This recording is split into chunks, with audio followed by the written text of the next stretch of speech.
RSS प्रचारक से CM फिर बेहद लोकप्रिय पीएम। तस्वीरों में देखिए नरेंद्र मोदी का पूरा सफर। साल 1950 में वडनगर गुजरात में बेहद साधारण परिवार में जन्मे 70 वर्षीय नरेंद्र मोदी आज राज्य और फिर में नेतृत्व करते हुए 20वें साल में प्रवेश कर गए।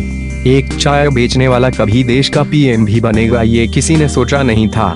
नरेंद्र मोदी ने राजनीति शास्त्र में एमए किया। बताया जाता है कि बचपन से ही उनका संघ की तरफ खासा झुकाव था और गुजरात में आरएसएस का मजबूत आधार भी था। वो 1967 में 17 साल की उम्र में अहमदाबाद पहुंचे और उसी साल उन्होंने राष्ट्रीय स्वयंसेवक संघ की सदस्यता ले ली। इसके बाद 1974 में मोदी नवनिर्माण आंदोलन में शामिल हुए। इस तरह सक्रिय राजनीति में आने से पहले मोदी कई वर्षों तक राष्ट्रीय स्वयंसेवक संघ के प्रचारक रहे। 1980 के दशक में जब मोदी भाजपा की गुजरात इकाई में शामिल हुए तो माना गया कि पार्टी को संघ के प्रभाव का सीधा फायदा होगा। वो वर्ष 1988-89 में भारतीय जनता पार्टी की गुजरात इकाई के महासचिव बनाए गए। नरेंद्र मोदी ने लालकृष्ण आडवाणी की 1990 की सोमनाथ अयोध्या रथ यात्रा के आयोजन में अहम भूमिका अदा की। इसके बाद वो भारतीय जनता पार्टी की ओर से कई राज्यों के प्रभारी बनाए गए।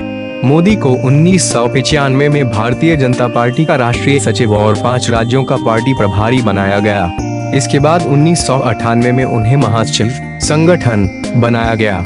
इस पद पर वो अक्टूबर 2001 तक रहे।